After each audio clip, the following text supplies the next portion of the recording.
Hey, what's up, everyone? Abhinav here. Today we have a live session with Darshan Gajara. Darshan works as a full-time freelancer. He is the founder of Product Disrupt, which is a website for designers to find high-quality resources. And he's worked with a bunch of companies in the past, freelance as well as full-time. Today's session should be a good experience in talking a little about his journey, his first few freelance projects, differences between working full time and freelance, and hopefully you get a lot of insight from this session. So, if you guys haven't seen this already, Darshan's website is productdisrupt.com. You can go check that out. Not here on your computer. Stay here, watch this. So, I've just sent a DM to him. He's going to be joining in right now. Hey Darshan, what's up? Hey man, all good. How about you? Good, good. This is the first time we're actually speaking. We've Yeah, man. only spoken over Twitter and email and things like that before. Yeah, that's how things are these days. Yeah. So let me just give you a little background of why I'm doing this, what the objective is. The idea Sure. is to just speak to more designers in India, to talk about their stories, especially self-taught designers, to help people plan what they should be doing if they want to get a career in design. And a lot of the people who are following me are people who have recently started, either in college and they want to become designers, or they're developers or people in other fields who are looking into design. Okay. Yeah, Sounds good to me. Let's yeah, get man. started. Yeah, let's do that. So, what has your story been like from engineering to getting into design? So, what were some of those first few years like? Yeah, sure. So I went to an engineering college. I went to an engineering college because I wanted to make games. And after doing some research, I found out that, to be a game maker, you need to have some sort of background in computers. And I didn't think of BSc or some other courses as an option because say if things didn't go my way and I had to stop, then I might not be in a better position to get a good job. Mm, So I opted for engineering. And when I started engineering in the second year of my engineering, I got into a lot of things online because I was not really interested into what they were teaching me at college. So I just started, I built a WordPress blog just to learn WordPress. Made a few websites for the college councils, some local organizations, friends of friends. So that is how I got into freelance by accident. mm, And I really liked doing that because I was getting to work on the tech stack, which was being used in the industry, and it also gave me a bit of side income. So I just continued. mm. And by the fourth year of engineering, so engineering is a 4-year course here in India. You obviously know, but I'm just clearing Yeah. it for the other listeners. So yeah, in the fourth year, I decided that then I came to know about this thing called UI UX, and I came to know that when building a product, there are two phases like design and development. Those are the major phases, and I thought that I'm more into design, so why not make a full-time career into it? And that is when I started looking for jobs in design. So we had this thing called campus placements, and it was very optimistic of me to expect that a company would come to engineering college and hire a designer, but Mm, I just went for it. Luckily for me, by the end of the placements, this company called BookMyShow, they came to our college. So they were hiring for three positions. One was the open source technology, then the database, and there was something else as well. So I just applied, and I applied for this open source position because the tech that I was using was kind of open source. mm, And luckily for me, when they saw my resume, they said that we when we look at your resume and we look at your work, you come across as a designer rather than a developer. So why apply for this job? And I mm, was so surprised and so happy about it. I told them my whole story. They said that they would go back to the office and they would see if there's such a requirement and they would consider me. So that is what they did. And then they hired me as a developer who could design.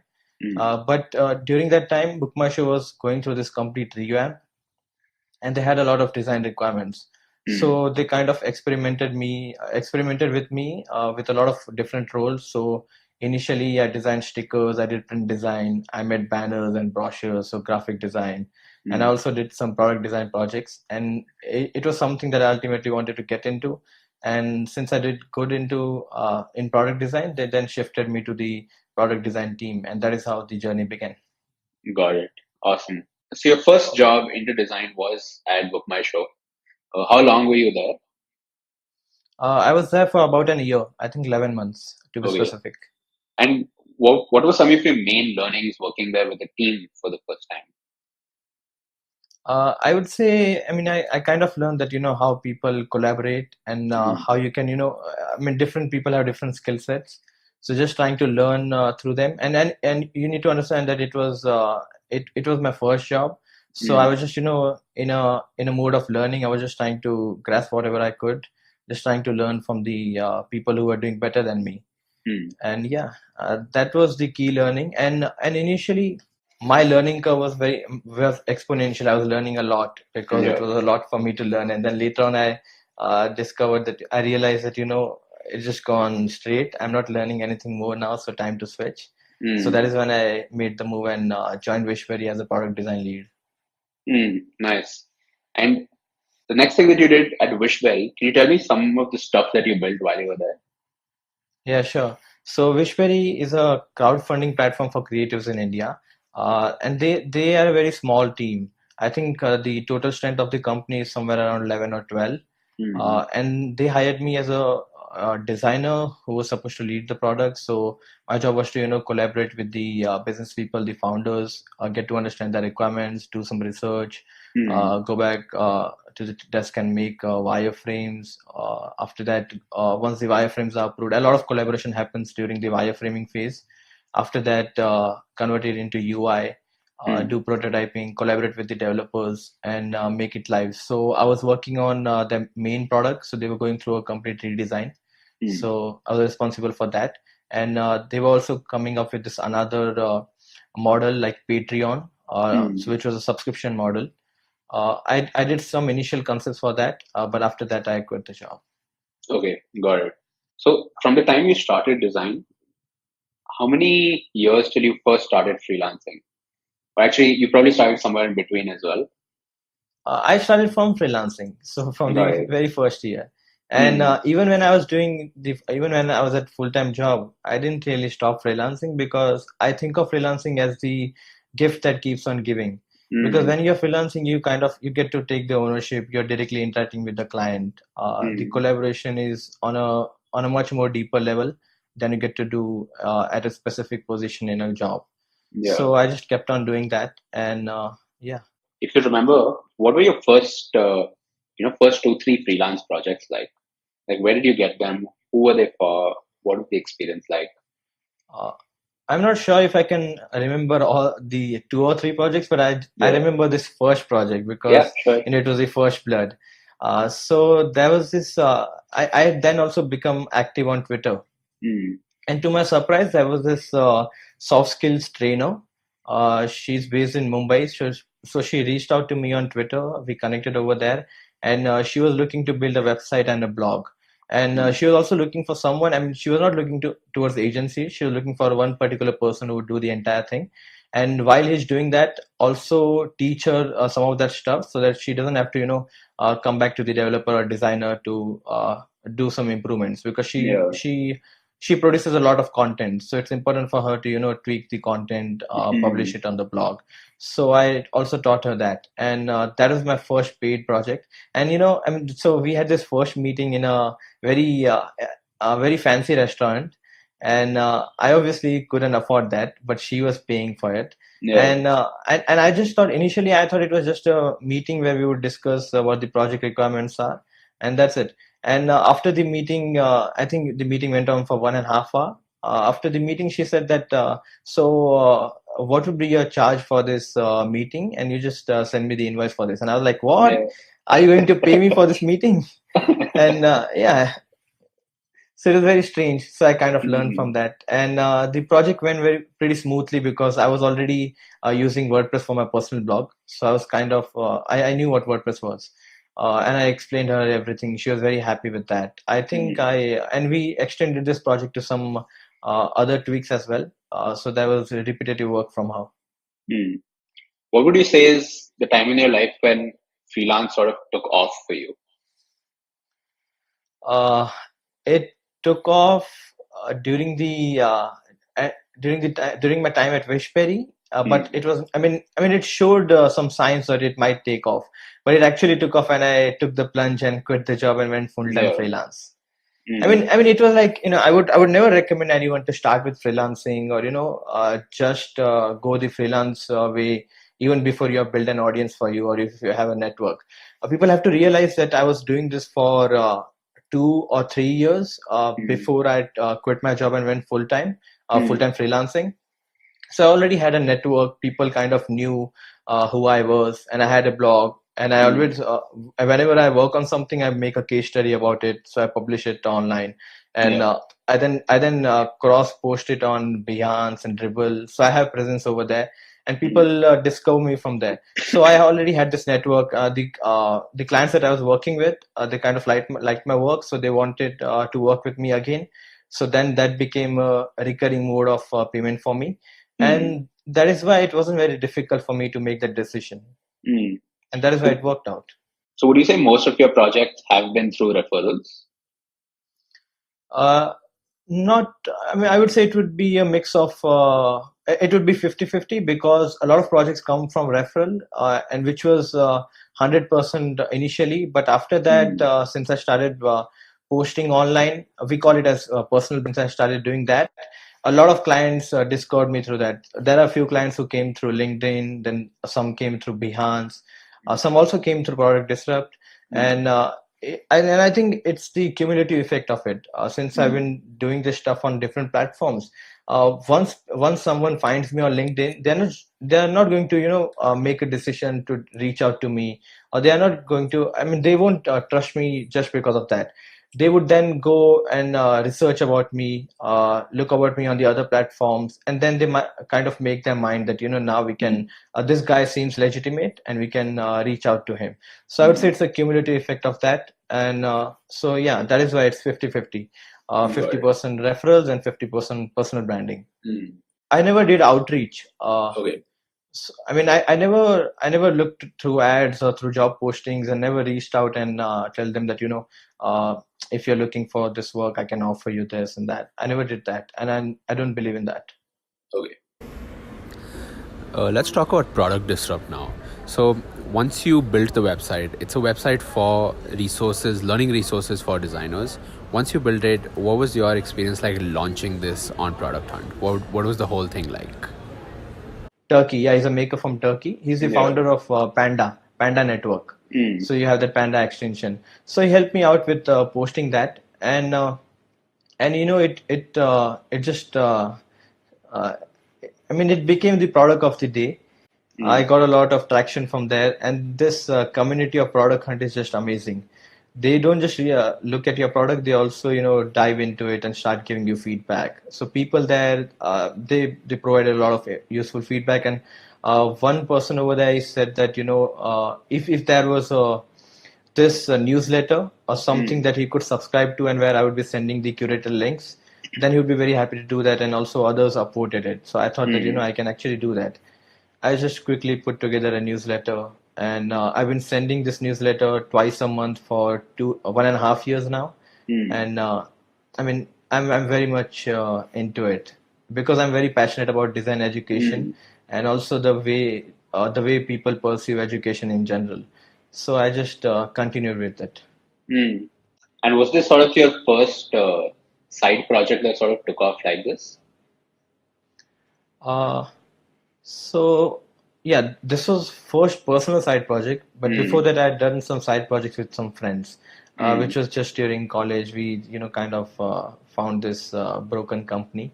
Like there was this wave of entrepreneurship, and everybody wanted to do that. Yeah. So we did that, and I think there was this one side project that we were working on, but it didn't really go live. So there's nothing much to talk about it. So yeah, product disrupt. Okay. So for designers watching, what would you suggest is a good way for them to get started in design? Like let's say somebody knows the basic terms. Maybe they've sort of figured out how to use Sketch or Figma. Okay. how would you say they should plan their learning path ahead? Yeah, so I would say it's never about the tools. It doesn't matter what level of expertise do you have in your tools. Don't brag about it. And if you want to get started into design, you should first go to this website called hackdesign.org. Uh, I did this when I was at BookMyShow. So even though I had some experience, I did that, and it actually taught me a lot. So Mm. hackdesign.org is this website where you can subscribe to their newsletter, and what they would do is it's actually a course. So they would send you a chapter every week, and in every chapter there would be some 5 lessons, which are 5 links on a particular topic. So they Mm. have made a curriculum which is they would start with some basics. So because in order to get into deeper concepts, you need to have some prerequisites. So they would Mm. start with some basics like what is design, different types of design, and different roles in this profession, typography, visual hierarchy, all those things. And if you just keep on reading that, whatever they send you every week, you read that, and also at the end of every email they would have a small task, so which you can actually start practicing. I think if you do that, it would give you a clear idea about design, and you can do a lot with it then. And Mm. that is this thing that is the first thing that I recommend to everyone. Got it. And what are your thoughts on formal design education versus self-taught? I've never been to a design school, so I cannot really comment on that. But Yeah. for me, I mean, teaching to yourself has always worked out for me, and I would say this is a digital age, and the way people study or the way people learn is changing. People need to understand that, and they need to adapt that.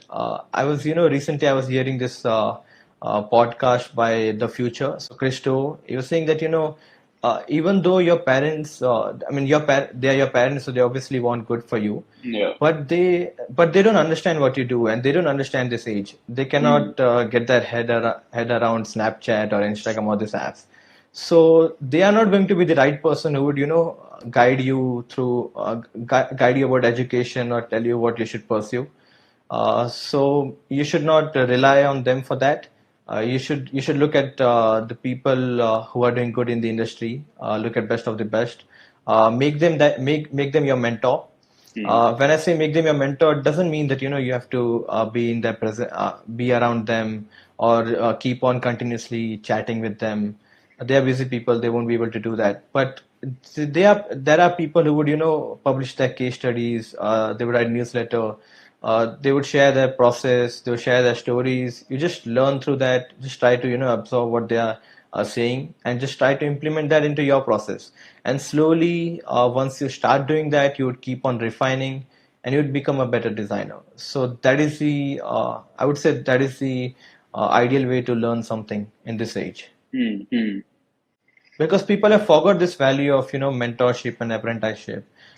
It teaches so much, but what people today do is they just and even when they start looking at YouTube videos, or they start reading something, they also kind of fall into this trap of just absorbing everything, and not really getting your not really working on it. So don't Mm. do that. It's a trap. Don't fall for it. Mm. Agreed, agreed. Especially with mentors, I feel like a lot of people think that to be a mentor, I have to email somebody, they have to officially say yes, and like there's some Yeah. process and this thing. But with mentorship, it's just people who are putting it out, they're putting it out for Mhm. you. They're doing it just so that people like you can learn.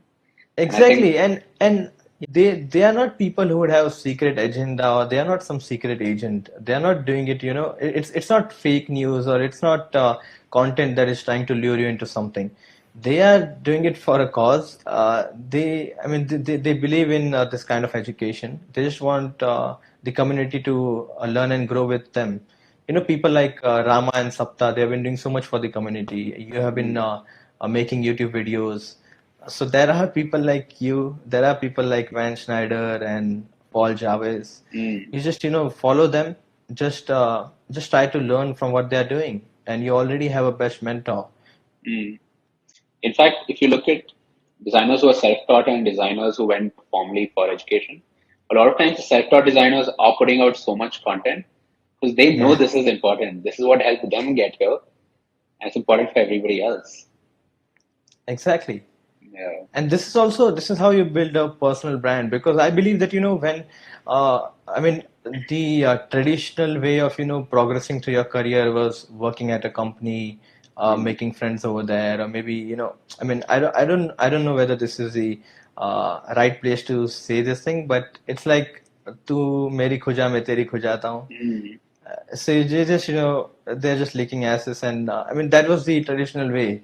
Yeah. Whatever the boss is always right. You just do that. Mm. But and if you do that, if you're just trying to hop through companies, or if you're trying to stay in the same company and then looking for a promotion over there, they're always going to promote you on the basis of the percentage when it comes to the salary. So if you started low, it's very difficult for you to take that plunge. And the Mm. other thing is, say God forbid something happened and the company had to lay off a lot of people, Mm. and unfortunately you also the one of the people there that they had to lay off. Now you're not really built your portfolio. You're not put out content out there. People don't know who you are, and in Mm. that case, it's going to be very difficult for you to find a new job, and to match that standards that you are Mm. already in, and then you would just be lost. But say if you were at a full-time job, but you're also doing personal branding, you're putting out content, you were doing these case studies, in that case you would always have options. People would always want to hire you, and also internally, when they look to fire people, they would not fire you because they know that you Mm. already have demand. It's like rich would always get richer. Mm. Yeah. True. So let's talk uh, about personal brands for a sec, right? So we see there's obviously not one correct way to build a personal brand. There's multiple ways you can do this, right? mhm. There are people who've been putting out articles.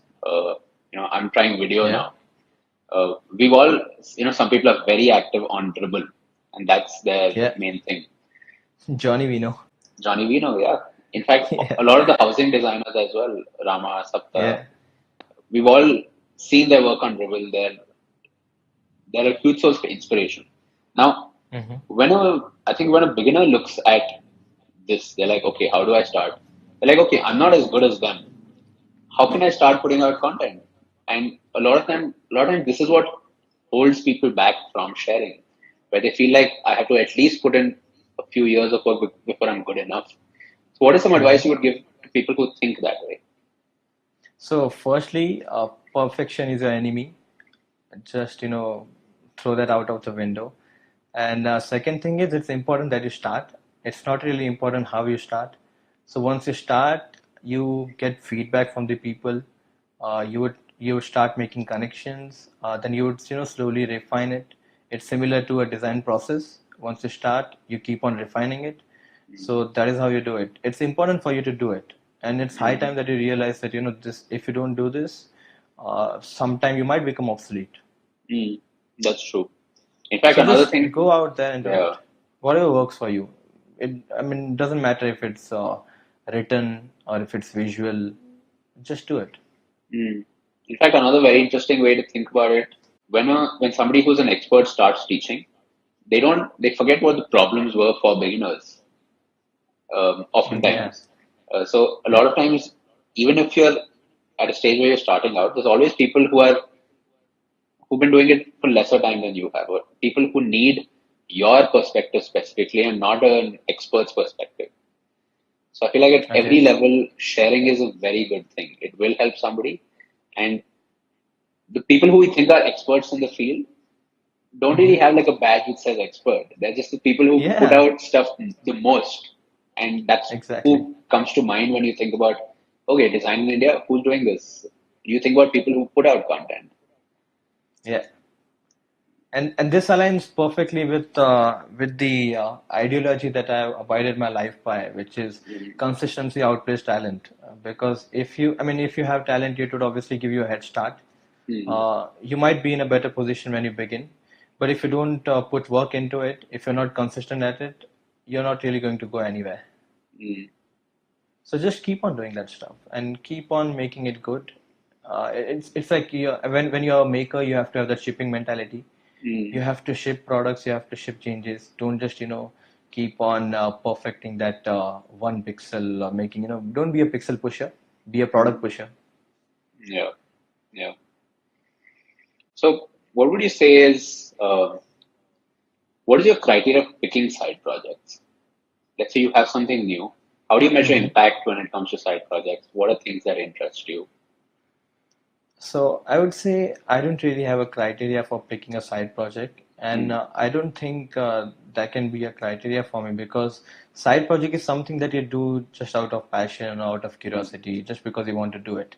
And after that, once you launch your side project and you get to see the response, you can then add goals to that.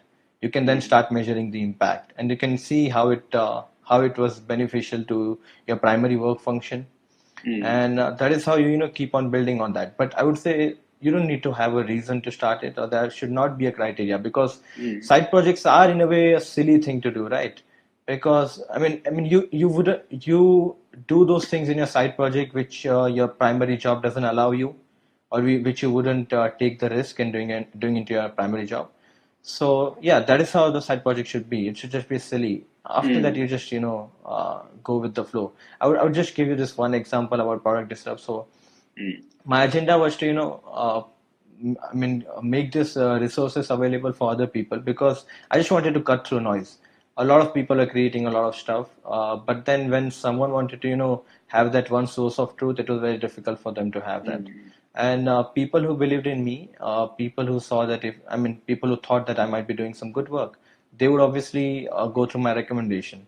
So that was the whole agenda about it. got And it. after that, when I launched it on Product Hunt, the second day, you wouldn't believe, the second day, this there was a startup in Hyderabad. So they are called Samosa now. I think they have more than 1 million users, Mm, and they wanted to completely redesign the application. So they just saw that product disrupt there. They thought that they thought that they could reach out to this person and see if he's willing to work on our project. mm, And it happened. I think it wouldn't be wise for me to share this, but I would still go ahead because I promised that I would be transparent in this conversation. mm, So I think this application was a mainstream Android application, meaning I didn't really have to put in much thoughts to do that, because I kind of I had been working on products, so I kind of had that idea how to build this thing. mm, So I just made it. I think it took me 2.5 weeks to design the entire Android project, and at that point, I think I quoted them 80,000 for that. So it was mm, 80,000. So then and now if you want to say that, if you want to measure the impact, product disrupt was worth 80,000 mm, just on the second day. mm. And Yeah. forget about this freelance, this project. I have this long lasting, so I've been working with this company based in UAE. Mm, They make software for restaurants, so they are into the food industry.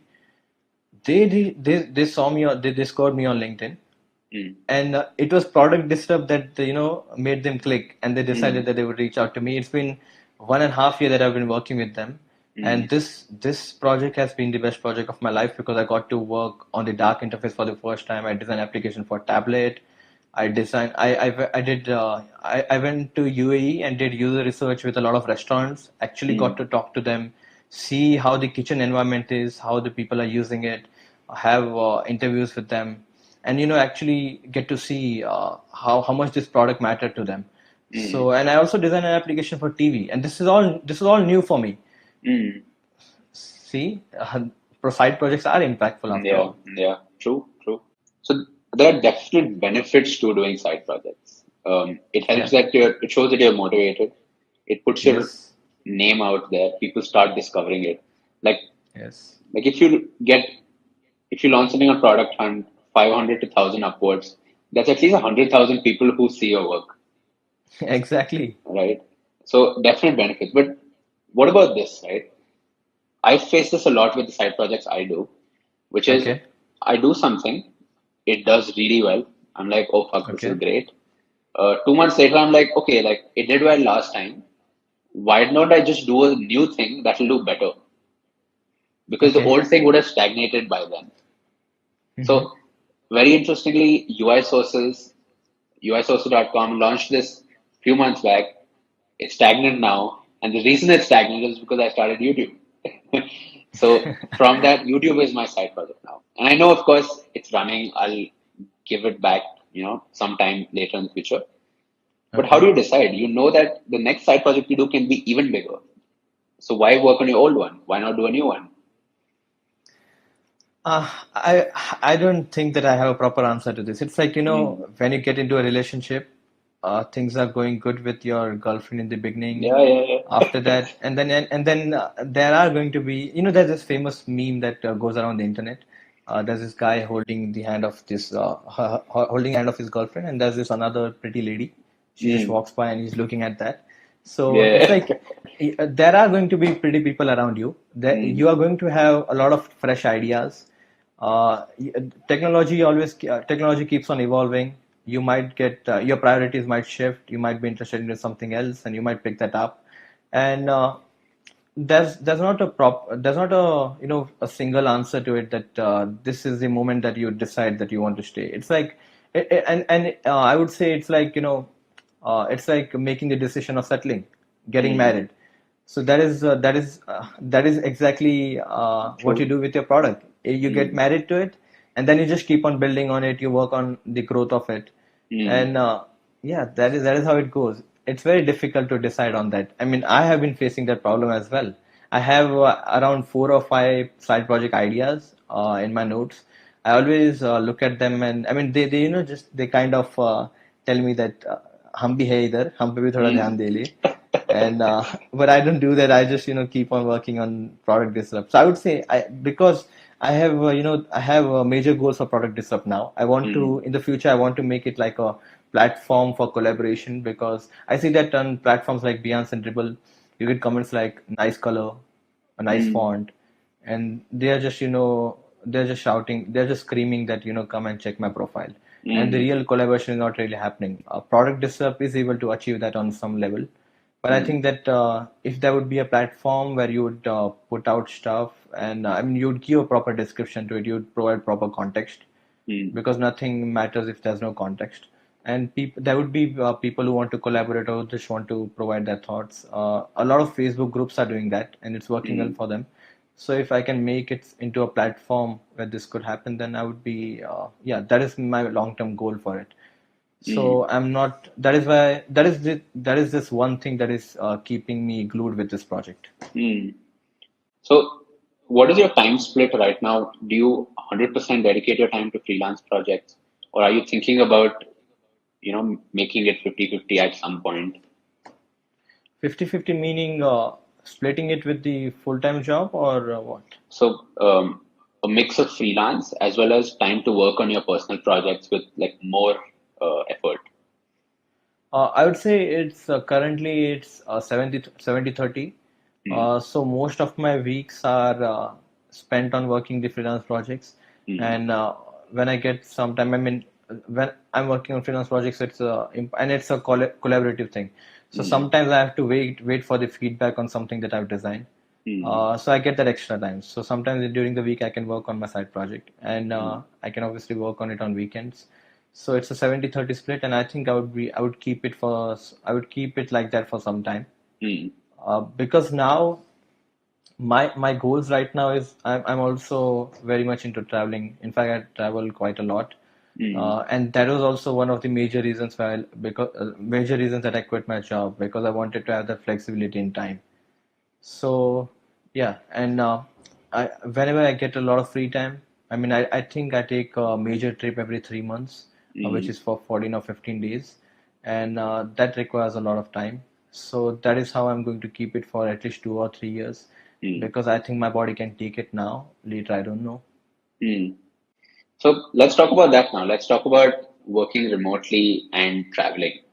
Was Okay. Thailand the first major work trip that you took? I remember reading your blog post about this. Yes, there's a major story behind it. I was going through Yeah. a major breakdown when I decided that I would go to Thailand. So the another reason that I quit the job was also I wanted to, move outside of India for at least 2 or 3 years, Mm. because I wanted to work on global products. I wanted to experience different culture. see how it is living in a different country. But for that, I think I stopped taking any projects for at least 2 months because I was working on Mm. my portfolio, putting out more case studies, and I started applying to some places. Some of them, I didn't even get through the screening. For some, I had some interview rounds. For some, I went to the final stage, and for some, Mm. I got the job, but visa didn't go through. And Okay. this was when I had been working on it. I mean, I had been devoting all of my time for this. It Mm. went through, and which is just a formal thing, that didn't happen, and I was very depressed. I think I didn't touch my laptop for 7 or 8 days after that. I Mm. was very fed up of it, and then I decided that I need some change. I need to have some fresh air. So I thought if they don't allow me to go to Europe, I would go to Thailand. Mm. So there's this one remote location in Thailand called Koh Lanta. It's a Mm. very small place. Even people in Thailand might not be aware of it. And a lot of Europeans come there. They stay there for 3 or 4 months because they have visa-free travel, and they work from there. So there's this one guy who had set up a nice co-working space, co-living space, and good internet. So I thought I would do that. Mm. So I went there. I stayed there for a month. Mm. I had this client in India. I was working for him. So during the day I would do that. During the night we would, I made friends over there, friends from all Mm. over the world.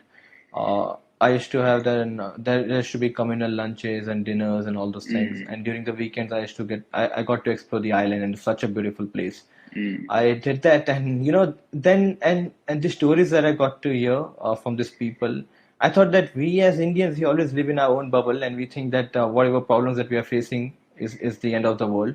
It's Mm. not really like that. As compared to them, we were not really facing any difficulties. I mean, I'm talking about me.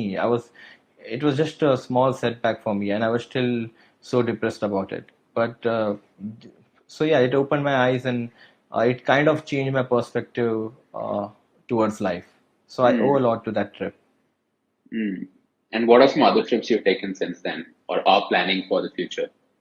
Okay, so after Thailand, I've been to north of India for 14 or 15 days.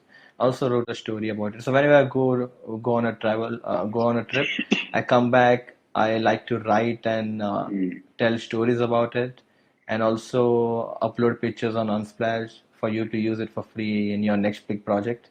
Mm. And yeah, so after North India, it was UAE or Dubai. So I have this client, they're based in Dubai. They sometimes Mm. invite me for some meetings or for some user research.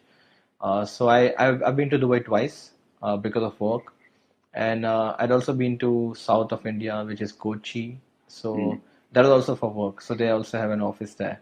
Mm. And when I went to Kochi, I also took some time off and went to Munnar.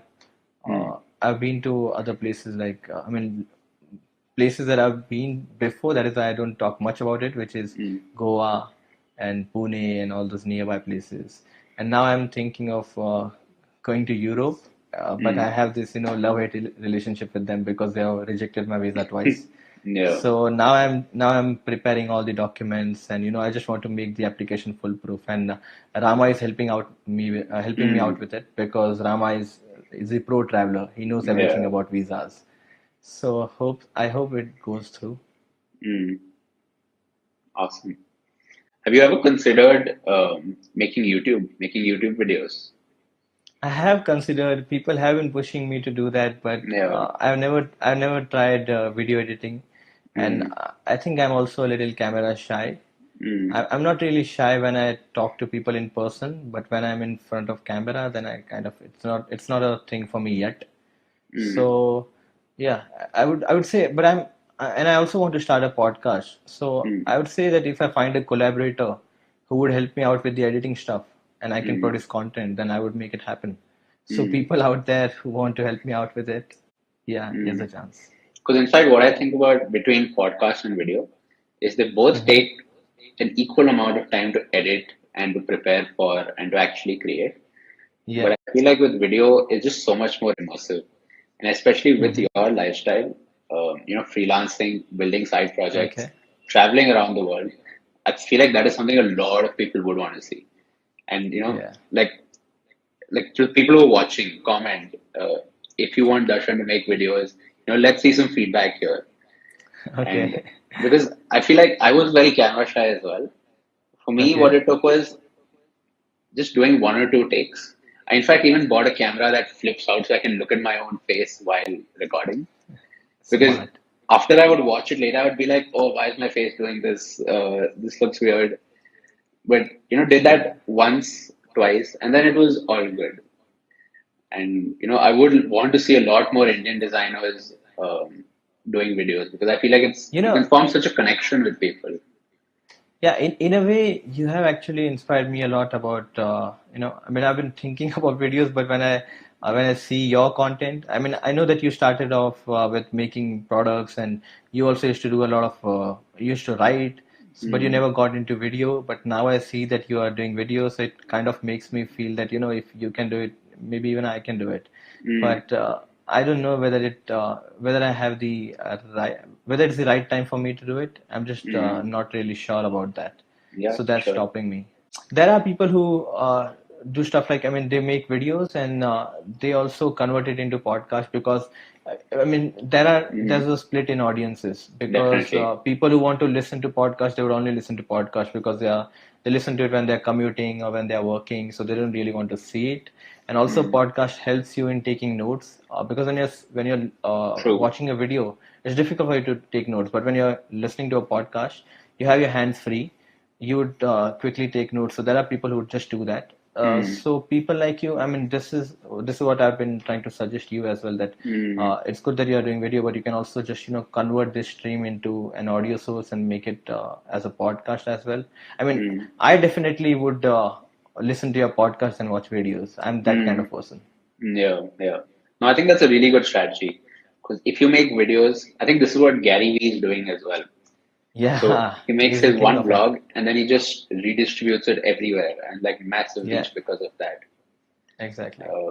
Yeah, I think that would be good. I think, in fact, another way you could possibly think about it is the next case study or next article you write, maybe embed Okay, one video into that, like a 2-minute video which gives some additional okay. context.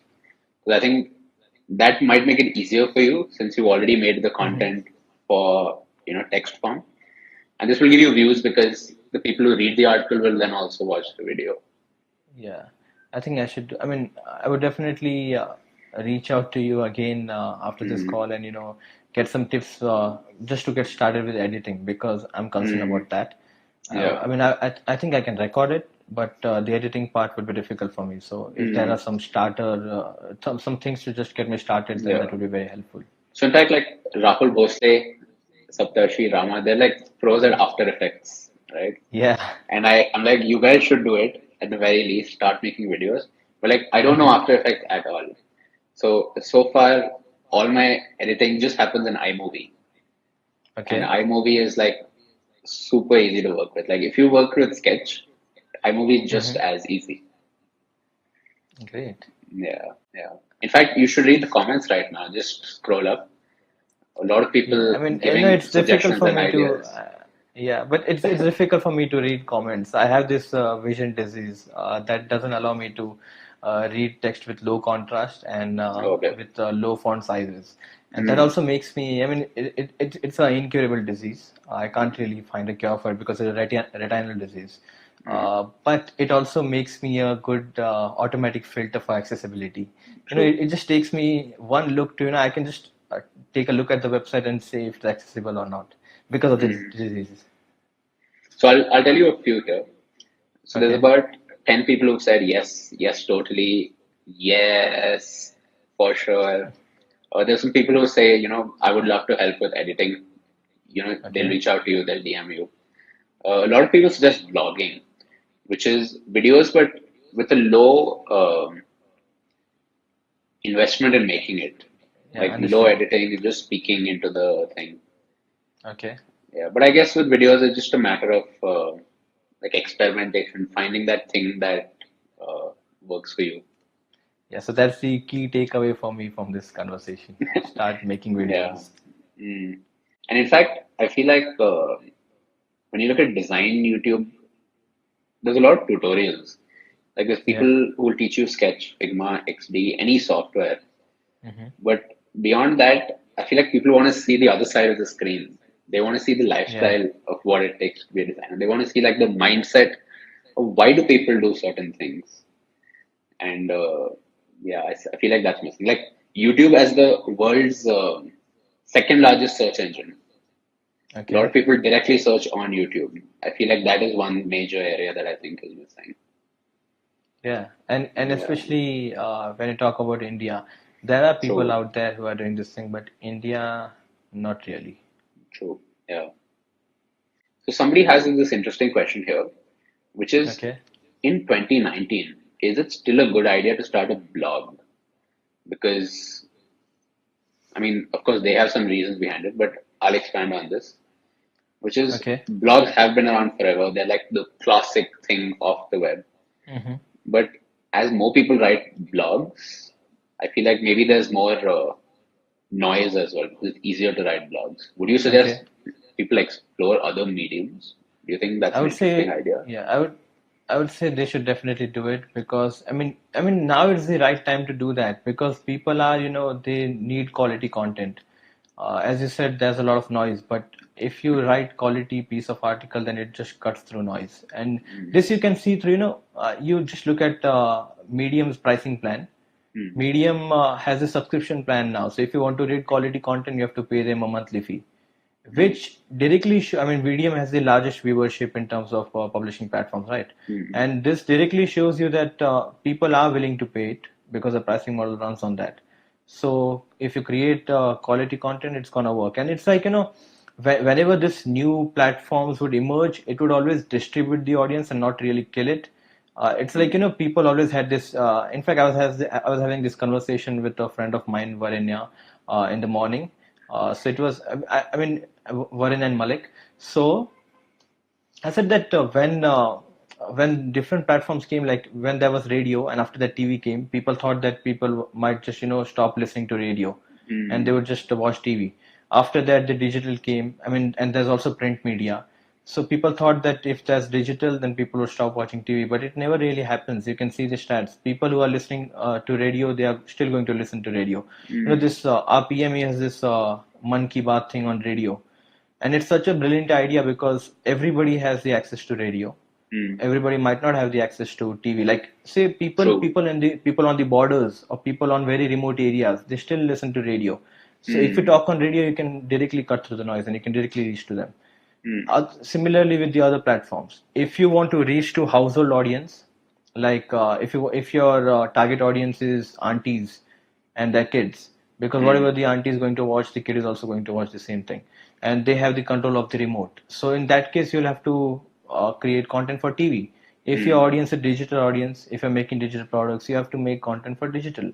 Like that is how you see that a lot of YouTube channels, entertainment channels like TVF and AIB, they get a lot of in what I don't know the exact term for it, but they have this branding deals where they can create some piece of content for it inside the video. mm, So I mean, it just distributes it. mm. It's not going to die. So if Makes that's the sense. question, then just go for it. Got it. Awesome. So, Darshan, thanks a lot for taking time for this. This has been very interesting. Like, Okay. people are loving this right now. What are some final words? Something that you would want to tell a lot of people, something that you strongly believe in, design or not design, either thing, either way. Yeah, just two things. I mean, mostly it's just one thing, but this time it's going to be two. So one Mm, is that I would just repeat that consistency is going to outplay talent. So don't just rely on your talent. Keep on. Keep your heads down. Create good content. Do good work, and the mm. work is just going to come to you. You Okay. have to be consistent, and the other thing is, life is all about the chances that you take and the choices that you make. Mm, So you just have to make the choice of taking a chance, and things would happen for you. Don't just rely on something, and you cannot just sit back and assume that people would do things for you. mm. If you want to progress, or if you want to go ahead, just do it. That's it. Awesome. Awesome. So, to everybody watching, thanks a lot for tuning in. I want you all to go follow Darshan, see productdisrupt.com, sign up for his newsletter, All right, Darshan. See you. Bye bye. Yeah, thanks a lot, man.